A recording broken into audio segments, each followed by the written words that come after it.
Hola, polluelos. Una nueva clase, Iván. Hoy voy a hablarles de fisiología del embarazo. Entonces, para fisiología del embarazo, vamos a ver este PowerPoint que les voy a explicar, donde, a ver, ahí estamos. Vamos a hablar de embarazo, la parte fisiológica, gentileza del Instituto Tejedor. Bueno, el embarazo tiene una duración que oscila entre 266 y 280 días, entre 37 y 42 semanas. Las etapas son el periodo ovular o periodo embrionario, de disco embrionario, el periodo embrionario y el periodo fetal. Los procesos son la fetación, formación del feto, y la placentación, que es la formación de la placenta. Lo de placentación lo vimos con placenta, con morfología placentaria. Así que vamos a lo otro. Vamos a ver cómo se produce la fetación el primer mes. Vamos a recordarlo, porque también lo hemos visto. Vamos a hacerlo rápido. En la primera semana el embrión era unilaminar, porque solo tenía embrioblasto, era plano y era circular. ¿Qué procesos ocurrían en la primera semana? La migración del embrión, la segmentación, o sea, la división celular sin previo aumento del tamaño celular, la compactación, cuando se formaba la mórula, la cavitación, cuando se formaba la cavidad del blastocito, o sea, el blastocele, y la mórula se transformaba en blastocito. En la segunda semana el embrión es bilaminar, que tiene epiblasto y hipoblasto, sigue siendo plano, sigue siendo circular, y los procesos claves son la implantación, el inicio de la secreción hormonal, porque ahí comienza la secreción de la gonadotrofina coriónica y otras hormonas, y la formación del corion. En la tercera semana el embrión es trilaminar, porque tiene ectodermo, mesodermo, intraembrionario y endodermo, es plano, pero no es más circular, se hace piriforme o periforme, adquiere forma de pera, con el externo cefálico más ensanchado. Ocurre la gastrulación, que es la formación del mesodermo intraembrionario y la formación de las tres hojas germinativas, se forma la notocorda y se forma la placa neural. En la cuarta semana el embrión deja de ser plano para hacerse cilíndrico, se produce la cilindrización o delimitación y comienza el desarrollo de la mayoría de los órganos, con excepción del nervioso y del cardiovascular. Comienzan en la tercera, todos los demás comenzaban a desarrollarse en la cuarta. Ese es el primer mes. Un embrión de 4 semanas culminado el primer mes pesa 1 gramo y mide 2,5 centímetros. O sea, es una cosa muy diminuta. Un aspecto, digamos, de cualquier ser. Vos no sabés, yo te muestro esto y vos no sabés si acá sale un humano o una rata o qué. Movés los somitas de la columna, pero esto equivale a cualquier vertebrado que tenga vértebras que tenga columna. Ves una cola, o sea que vos decís, no, esto no es un humano porque tiene cola.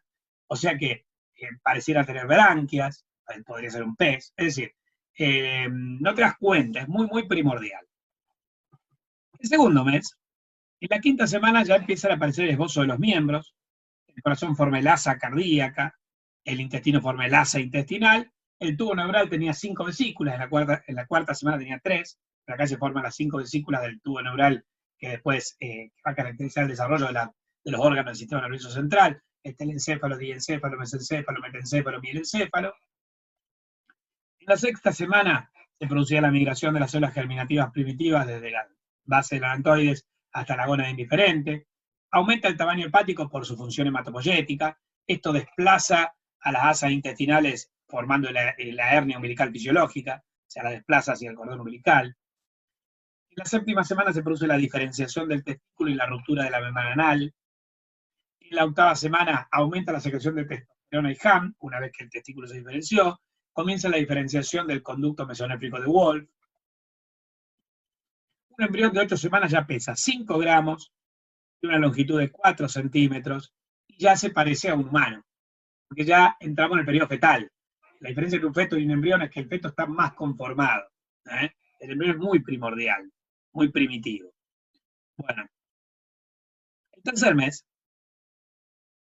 el tercer mes, acá no lo vamos a diferenciar por semana, sino por mes, se produce la diferenciación ovárica en la semana 9, la diferencia del conducto de Müller, falta una L ahí, el paramesonéfrico, se retrae la hernia umbilical fisiológica, o sea, las asas vuelven hacia la cavidad peritoneal, la cabeza representa 1/3 de la talla, se comienza a generar orina pero diluida, no puede concentrar orina el riñón fetal todavía, comienza a formarse el esbozo de los pelos, de las uñas, de las glándulas sudoríparas, de la sebácea todavía no, La hematopoiesis comienza en el saco vitelino, después va a haber un periodo de parto esplénico y después a partir de la semana 16 en la médula ósea. Y ya empieza a haber movimientos respiratorios y movimientos reflejos. Feto de 3 meses te pesa 15 gramos, tiene una longitud de 8 centímetros y el aspecto ya está más conformado. En el cuarto mes se desarrollan los rasgos faciales, aparecen las glándulas sebáceas, aparece la vernix caseosa y el unto sebáceo sobre la piel, tiene una función de protección. Los movimientos fetales empiezan a ser perceptibles. La hematopoiesis comienza a ocurrir en el hígado y en el vaso, o sea, comienza el periodo hepatoesplénico de la hematopoiesis. Este feto de 4 meses pesa 100 gramos ya, tiene una longitud de 16 centímetros, ahí lo vemos en el saco amniótico. El quinto mes, aparece el lanugo, que es como una piel primitiva. Se forman las cejas y se forma el cabello. Aumentan los latidos cardíacos, aumenta la frecuencia cardíaca. Aumentan también los movimientos del bebé. Ambos, tanto los latidos como los movimientos, pueden empezar a ser percibidos desde el medio extrauterino, digamos. Los movimientos por la madre y los latidos a través de, auscultando, si sabemos auscultar, el foco donde lo vamos a encontrar. Un feto de 5 meses ya pesa 300 gramos. Acerca de la viabilidad, que el límite para la viabilidad en obstetricia está en 500 gramos. Todavía es un feto inviable. Un feto que nace a los 5 meses se muere 100%. La longitud es de 23 centímetros, pero fíjense, ya tiene rasgos faciales. El feto en el 6º mes, y en la piel arrugada todavía, empiezan a aparecer las pestañas, comienza la secreción de surfactante. Esto lo vamos a ver en trabajo y tiempo libre. El surfactante es una sustancia que en el pulmón favorece los movimientos ventilatorios, con lo cual el feto es viable a partir de cierta edad gestacional en la cual el pulmón es capaz de vida autónoma, es capaz de respirar y garantizar la vida autónoma, ¿sí? Y esto lo logramos en el 6º mes, a partir del 6º mes, cuando los neumonocitos tipo 2 comienzan a segregar el surfactante. Se comienza a formar el meconio en el aparato gastrointestinal, los reflejos ya son más vigorosos, y bueno, el 6º mes marca el inicio de la viabilidad. ¿Por qué?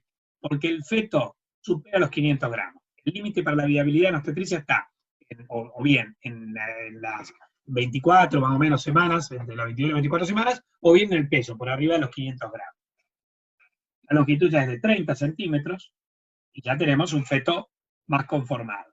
¿Qué pueden hacer? Más mortalidad, ¿no es cierto? Cuanto más temprano, cuanto más prematuro es el parto, por debajo de los 6 meses no puede sobrevivir porque es un feto inviable. Pero ya por arriba de los 500 gramos, que es viable, igual la mortalidad es altísima. ¿Estamos? Esto ya es viable. El 7º mes empieza a desarrollarse el tejido subcutáneo, debajo de la piel, entonces la piel se hace más redondeada, disminuyen entonces las arrugas cutáneas, desarrollan los párpados, o sea, se separan los dos párpados, antes cubrían como una piel prácticamente todo el ojo, produce la maduración nerviosa, la maduración pulmonar, y entonces un feto de 7 meses ya pesa 1 kilo, tiene una longitud de 35 centímetros, y ya, bueno, obviamente está más apto para el nacimiento. En el 8º mes se desarrolla el tronco, se desarrollan los miembros, y ambos adquieren se hacen más redondeados.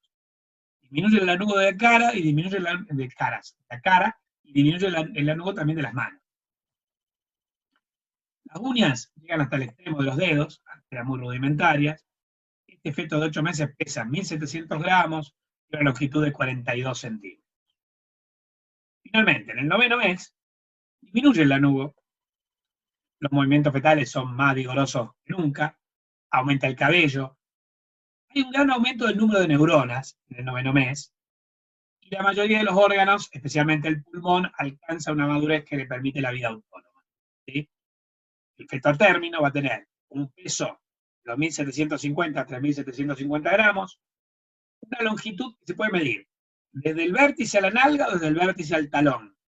La longitud vértice-nalga es de 36 centímetros, la longitud vértice-talón es de 50 centímetros. Lo que en primer año decíamos la talla, al nacer, 50 centímetros. El perímetro cefálico es de 35 centímetros, tiene vernis caseosa, pero no tiene lanugo. Finalmente ahí tenemos el neonato, que ya obviamente está perfectamente capacitado para la vida autónoma extrauterina, luego de que haga sus adaptaciones termorreguladoras, como es, metabólicas y cardiorrespiratorias. Se tiene que cerrar el agujero vagal y el ductus. Esto todo lo vamos a ver en trabajo y tiempo libre. Bueno, vamos a las proporciones corporales. La cabeza inicialmente crece muy rápido, después crece más lento. Al tercer mes representa la mitad de la longitud vértice nalga. Al quinto mes representa un tercio de esta longitud. Y al noveno mes representa un cuarto de la longitud vértice talón, en este caso. Quiere decir que sigue creciendo la cabeza, pero el desarrollo de la cabeza es inicialmente más pronunciado que el de los miembros inferiores. Tiene que ver con ese tema de la oxigenación de la sangre que llega a la cabeza, en parte, ¿no? Que habíamos visto cuando le di circulación fetal. La sangre que llega a los miembros inferiores, la mitad inferior del cuerpo, tiene en la circulación fetal menos oxígeno, el desarrollo es más lento. Bueno, ¿cómo hacemos el diagnóstico prenatal? Si necesitamos diagnosticar enfermedades o la edad gestacional o algo prenatal, ¿cómo lo hacemos? Vos podés usar la ecografía, no podés sacarle una radiografía a la mujer embarazada porque los rayos X son teratógenos. Sí le podés hacer una ecografía porque la ecografía utiliza ultrasonidos y eso no le va a producir nada. Vos podés medir por ecografía la longitud vértice nalga desde la 7ª a la 14ª semana. Pero desde la 15, vos para evaluar la edad gestacional medís tres cosas. El diámetro biparietal, entre los dos parietales acá, biparietal, la longitud del fémur y el perímetro abdominal. Eso te va a dar el parámetro de la edad gestacional. El sexo lo puede determinar a partir de la 12ª semana, y bueno, con ecografía vos podés ver malformación, polidactilia, defecto del canal neural, el pliegue nucal, que puede ser un índice de síndrome de Down, una serie de cuestiones de malformaciones visibles que la ecografía te permite diagnosticarlas. Otra forma de hacer, pero ya más invasiva, el diagnóstico prenatal es la amniocentesis. Es la punción del saco amniótico y extracción del líquido amniótico, unos 20-30 mililitros. Esto lo puede hacer después de la 14ª semana. ¿Y qué puede hacer? Puede hacer cariotipo, como vimos en la OP1, de las células fetales que las tengo que cultivar. También puedes medir el cociente lecitina-esfingomielina. ¿Qué es esto? Lo vamos a ver con parto. Es un índice de maduración pulmonar. El bebé traga líquido amniótico y se mezcla con el surfactante de los pulmones y después expulsa el líquido amniótico. Entonces, expulsa el líquido ese, que es una mezcla de líquido pulmonar con líquido amniótico. Entonces, si yo extraigo líquido amniótico y mido estos dos fosfolípidos, la lecitina, que es la dipalmitodilfosfatilcolina, y la esfingomielina, puedo hacer el índice. Midiendo la concentración, los divido. Hago lecitina dividido esfingomielina. El pulmón estará maduro cuando el índice sea de 2. Haya 2 veces más lecitina en el líquido amniótico que esfingomielina. Eso se puede hacer por la amniocentesis. También puedes medir una proteína, se llama alfa-fetoproteína. Esta la sintetiza el feto y aumenta en los defectos del tubo neural. Finalmente, otra de las cosas que puedo hacer para el diagnóstico prenatal es la biopsia de vellosidades coriónicas. Más invasivo todavía. Tengo que ir, pero no solo aspirar el líquido, tengo que biopsiar las vellosidades coriónicas, extraer una muestra de tejido. Esto sirve para hacer estudios genéticos y cromosómicos. Determina anomalías cromosómicas, anomalías genéticas, anomalías metabólicas.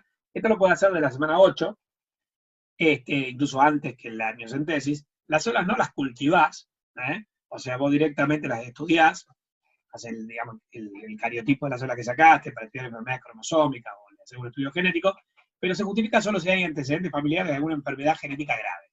¿tá? No es algo que se haga habitualmente. De las tres cosas que vimos de diagnóstico prenatal, ¿qué es lo que se hace habitualmente? La ecografía. Bueno, ¿cómo establezco la edad gestacional? La edad gestacional se puede establecer por la FUM, o sea, preguntándole a la mujer la fecha de la última menstruación, por la gonadotrofina coriónica, midiendo la gonadotrofina coriónica, por ecografía, por altura uterina o por el peso de la embarazada. Con respecto a la FUM, la fecha de la última menstruación mide las semanas de gestación. ¿sí? No es lo mismo semanas de gestación o embarazo que semanas de vida o desarrollo. Las semanas de gestación se cuentan desde la FUM. Las semanas de desarrollo se cuentan desde la fecundación. ¿Qué pasa?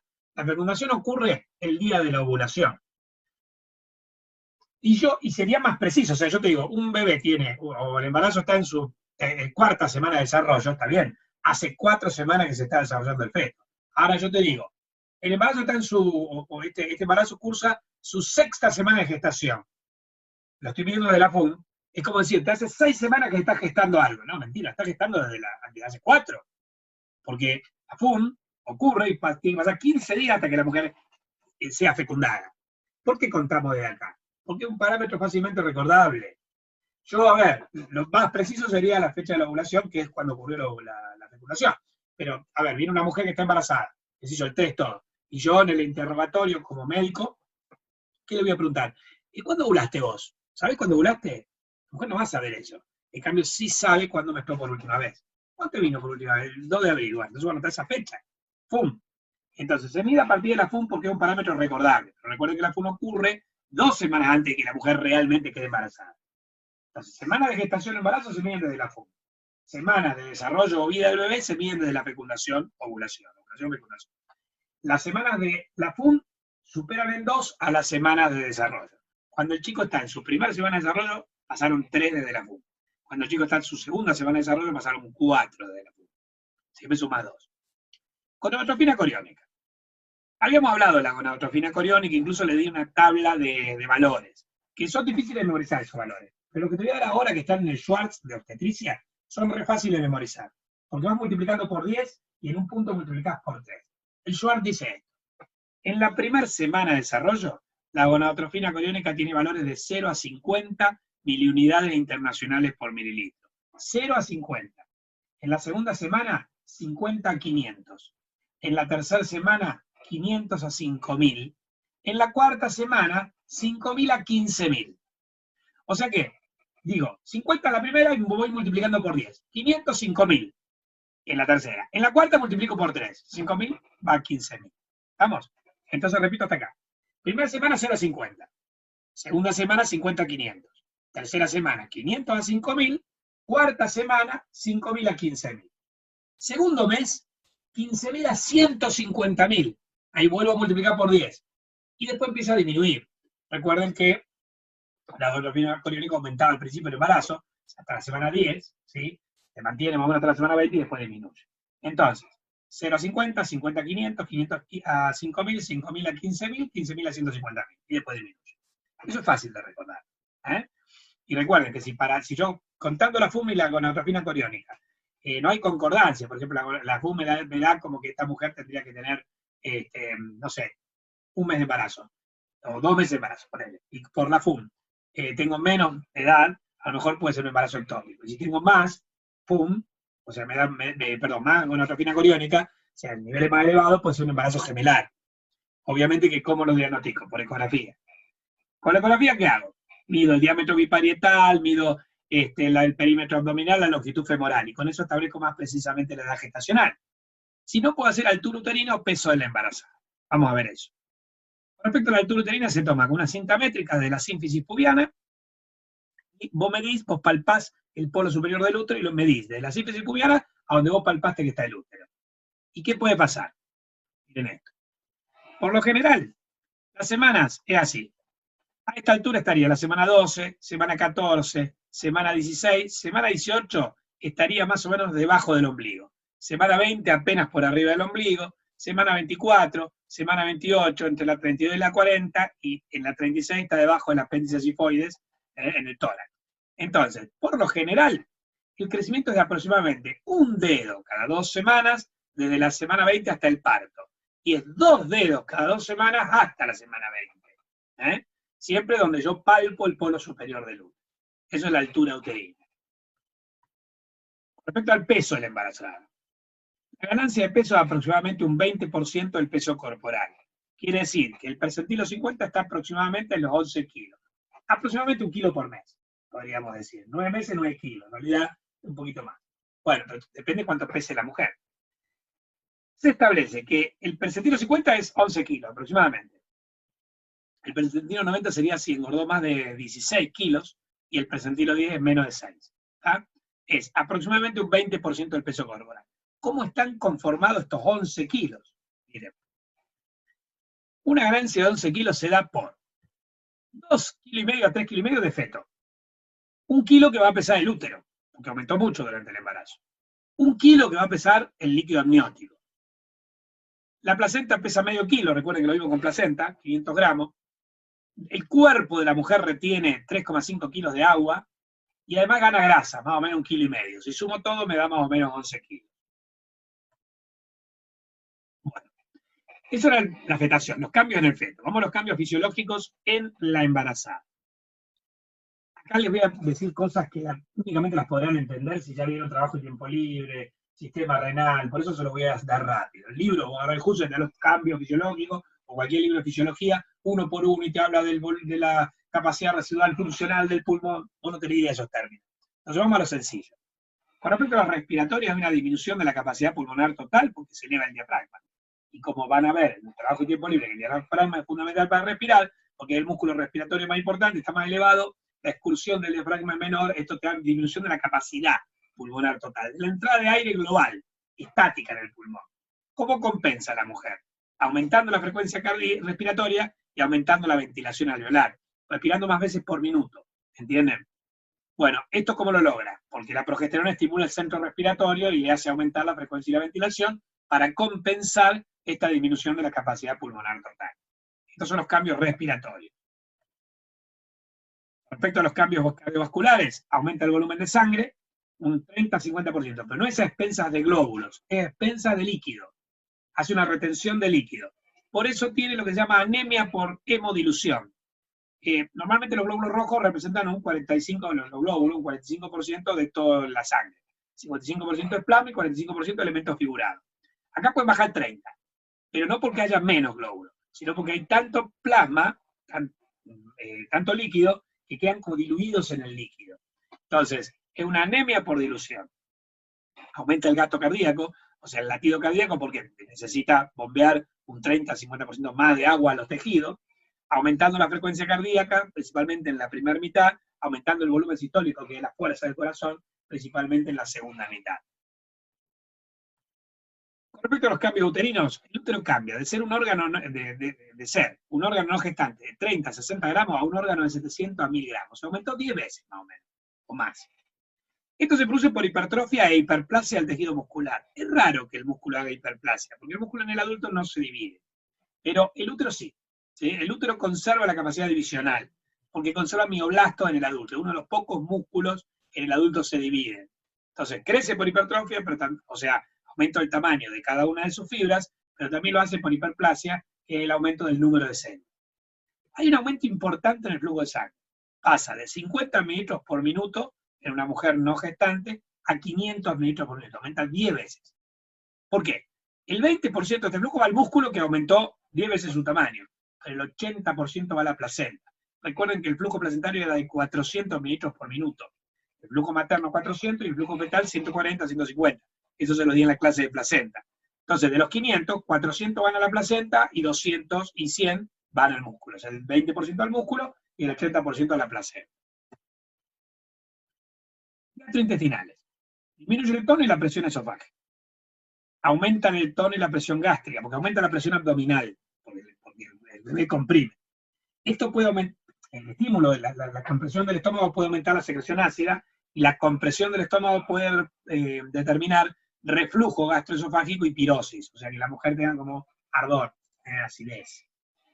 Va a haber una disminución del vaciamiento gástrico, y recuerden que al principio, esto es variable, no todas las mujeres lo tienen, pero hay como un estado nauseoso inicial, determinados olores o sabores, le produce ganas de vomitar a la mujer embarazada. Es bastante molesto, pero no a todas las mujeres les ocurre. Y ocurre al principio del embarazo. Otras mujeres pueden, después, durante todo el embarazo, tener algunos tipos de fobias a los alimentos. Por ejemplo, algo muy común es la sarcofobia, que es la fobia a la carne. Como si fueran vegetarianas, nunca lo fueron, y de repente tiene un asco terrible a la carne y les dura todo el embarazo. Algunas mujeres, después del parto, conservan la sarcofobia un tiempo, hasta que de a poco empiezan a comer carne de nuevo. Bueno, otros. La sangre aumenta su coagulabilidad, palabra difícil de pronunciar. Aumenta la bilirrubinemia. La bilirrubina se produce a partir de la degradación de los glóbulos rojos, de la hemoglobina de los glóbulos rojos. Aumenta un poco la bilirrubinemia. Puede haber una disminución del vaciamiento biliar, con tendencia a que desarrollen cálculos biliares en la mujer embarazada. Se alteran los lípidos del plasma, el colesterol, los triglicéridos, puede haber una hiperlipidemia. Puede haber alteraciones de la glicemia. De hecho, una mujer puede desarrollar lo que se llama diabetes del embarazo. La diabetes del embarazo, para que sea diabetes del embarazo, tiene que ser que no haya sido diabética antes del embarazo y que después del embarazo no desaparezca. O sea, solo durante el embarazo.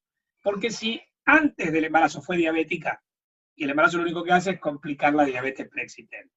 Si antes del embarazo no fue diabética, durante el embarazo se manifestó una diabetes y persiste después del embarazo, simplemente fue una diabetes que fue desencadenada por el embarazo. Se dice que la diabetes y el embarazo se perjudican mutuamente. Una mujer que es diabética, si se embaraza, perjudica las cifras de glicemia. A veces hay que, si estaba medicada con insulina o con glucemiantes, hay que aumentarle la dosis o ajustárselo. Porque el embarazo perjudica a la diabetes porque el embarazo genera, la placenta genera hormonas hiperglucemiantes como el lactógeno placentario humano, que inhibe la utilización de la glucosa en la mujer para que esté disponible para el feto. Entonces eso puede provocar hiperglicemia en la madre. Entonces, para que sea una diabetes gestacional, tiene que aparecer durante el embarazo y desaparecer después de él. Y decíamos, el embarazo perjudica la diabetes, pero la diabetes también perjudica el embarazo.